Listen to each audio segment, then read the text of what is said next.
Et je ne pouvais pas faire autrement, vous en conviendrez, vu la vocation de cette chronique, que de regarder pratiquement le crayon à la main une émission diffusée récemment par BFM TV et intitulée « La France au fond des yeux ». J'imagine que le titre leur est venu le jour où, dans la région de Nancy, ils ont voulu prendre un rendez-vous chez l'ophtalmo. Ça dure 6 mois. Ce reportage-là, qu'on nous annonçait en profondeur, visiter 4 ou 5 régions situées dans l'axe médian du pays, celui où il n'y a plus de train et où il faut changer 3 fois pour se rendre d'un point à un autre. Et quand je dis qu'on nous l'annonçait, c'est au sens propre, avec cette espèce de dramatisation qui est la signature de la chaîne, la bande-annonce. Vous savez, un montage rapide. Ne manquez pas cette plongée dans la France silencieuse des oubliés.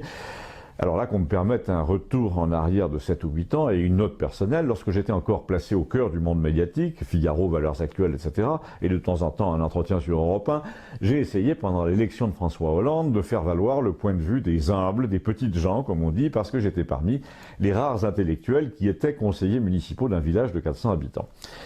Mais le gratin médiatique n'avait pas l'air très sensible à ce thème, on peut pas dire. Du coup, je me suis retourné vers mon éditeur de l'époque, Flammarion, à qui j'ai proposé un livre appelé « Éloge des braves gens ». C'était en 2011. Je regrette de n'avoir pas le temps de vous retracer l'échange de lettres, mais en gros, la position générale à l'époque, c'était que les braves gens, ça faisait populiste, ça faisait Le Pen, et que le thème n'était pas du tout porteur. En gros, à l'époque, on préférait les livres sur la France qui gagne. Et dommage, moi, je voulais écrire un livre justement sur la France qui perd, et surtout sur ce qu'elle avait perdu.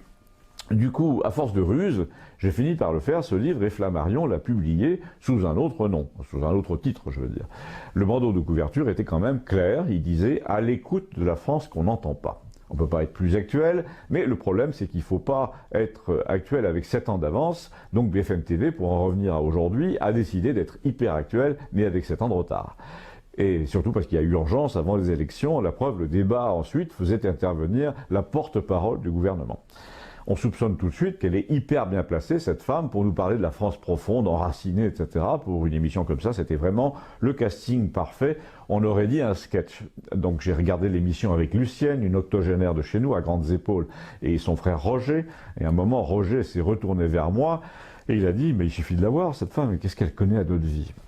Ben rien, Roger, rien du tout, elle ne connaît rien à notre vie, je le confirme. Et les journalistes à sa dévotion non plus. Ils nous brossaient le portrait d'une France où il n'y a pas de train, pas de médecin de campagne, pas de maternité, avec témoignages à l'appui, et ça c'était le minimum, mais c'était pas nouveau. Il y avait quelques rares moments d'émotion dans le sillage des chômeurs qui se demandent comment ils vont s'en sortir, mais tout ça c'était du déminage assez grossier. Pour se frayer un passage avant les élections, on considérait tout comme une espèce de fatalité, sans mettre en lumière les incroyables responsabilités des élus et du personnel administratif dans tout ce désastre. Si vous voulez savoir BFM où il fallait regarder ce soir-là, je peux vous le dire, en vrac pour la prochaine émission, vous vous demandez par exemple pourquoi les élus de campagne dans notre coin passent une semaine tout frais payés en Espagne dans une chasse privée aux frais d'une grande compagnie de fourniture d'eau. Vous vous demandez pourquoi des bandes de Géorgiens mobilisent les tribunaux des petites villes voisines pendant 4 jours. Vous vous demandez pourquoi, alors qu'un ingénieur, dont c'est le métier, a proposé une étude gratuite sur une rénovation de bord de rivière, eh bien on préfère systématiquement un cabinet d'études à la dévotion du président du Conseil général qui coûte 30 000 € par intervention.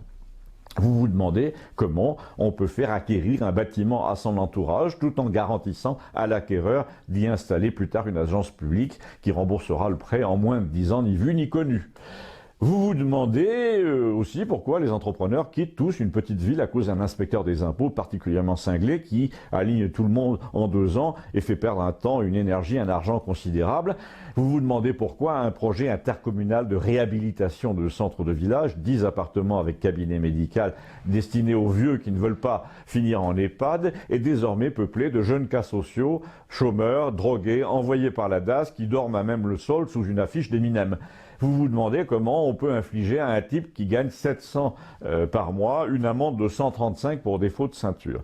Vous vous demandez enfin pourquoi il y a eu 3 tentatives d'incendie dans l'église Saint-Jean dans l'une des villes voisines de Campagnol.